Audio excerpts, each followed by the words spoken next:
Good afternoon, one and all. So in this session, we are going to learn how to create a dry URLs in Django. So dry means do not repeat yourself. General ga manam Django lo dry URLs create cheyali ante we are going to use regular expressions in urls.py file. So regular expressions ద్వారా మనం ఏ page కి navigate అవ్వాలి అనేది మనం mention చేస్తే కనుక it will be treated as a dry URLs. Right? So I quickly open my VS Code. So here I have already mentioned urls.py file ఏదైతే మనం అప్లికేషన్ లెవెల్ తీసుకుంటున్నామో ఆ అప్లికేషన్ లెవెల్ URLs లో నేను 2 ఫైల్స్ మెన్షన్ చేశాను. R represents the regular expression.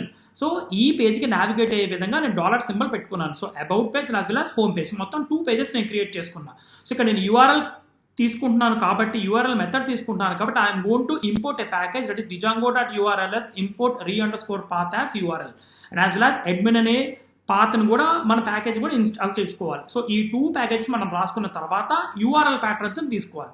So 2 URL patterns మనం mention చేశాను కాబట్టి ఈ 2 URL ప్యాటర్న్స్ సంబంధించిన మెథడ్స్ నేను views.py ఫైల్లో రాస్తాను.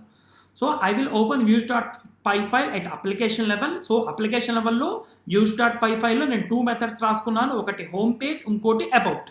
సో హోమ్ పేజ్ సంబంధించిన మెథడ్లోనేమో హోమ్ పేజ్ HTMLకి నావిగేట్ అవ్వమన్నాను, అబౌట్లోనేమో అబౌట్ HTML పేజ్కి నావిగేట్ అవ్వమన్నాను. రైట్, ఈ HTML పేజెస్ అనే మనకి టెంప్లెట్స్ ఫోల్డర్లో ఉంటాయి కాబట్టి టెంప్లెట్స్ ఫోల్డర్ నేను ఓపెన్ చేస్తున్నాను. సో టెంప్లెట్స్ ఫోల్డర్లో HTML దట్ ఈస్ హోమ్ పేజ్.html. ఇక్కడ నాకు సంబంధించిన కొంత మెసేజ్ వరకు రాశాను. లైక్ H1 H2 ట్యాగ్స్ని యూజ్ చేసుకుని center tag and as well as body ట్యాగ్ని కూడా క్లోజ్ చేశాను. అబౌట్.html ఓపెన్ చేసిన అబౌట్.html కొంత రాశాను. సో ఇక్కడ మనకి స్టాటిక్ సంబంధించిన ఏ విధమైన డేటా మనం వాడట్లేదు కాబట్టి we can remove the static tag, no need of the static tag also. So here once ఇది క్లోజ్ చేసిన తర్వాత అబౌట్.html కూడా క్లోజ్ అయిపోయింది. ఇప్పుడు మనం 2 పేజెస్కి సంబంధించిన డేటా రాసిన తర్వాత ఒకసారి కమాండ్ ప్రాంప్ట్లోకి వెళ్ళి రన్ చేద్దాం. So here I'm going to right it as Python space manage.py space run server. మనం సర్వర్ని స్టార్ట్ చేసేటప్పుడు 1 second I'm going to navigate to my folder cd space 1 second. Yes. Now I am going to run the command. Once మనం సర్వర్కి navigate అయ్యేటప్పుడు we are going to mention the file name. So command C or control C and here I am going to write like this. Since about and home page ఉంది కాబట్టి here I am going to write about.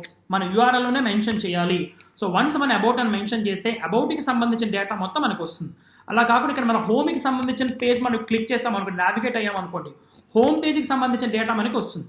So ఇలాగా మనం డిజాంగోలో dry URLస్ని మనం create చేయాలి అంటే urls.py file application లెవెల్లో ఇలా మనం రెగ్యులర్ ఎక్స్ప్రెషన్స్ని యూజ్ చేయాలి. రెగ్యులర్ ఎక్స్ప్రెషన్స్ కనుక యూజ్ చేస్తే మనకు కావాల్సిన పేజెస్ మనకి ఓపెన్ అవుతాయి. Thank you.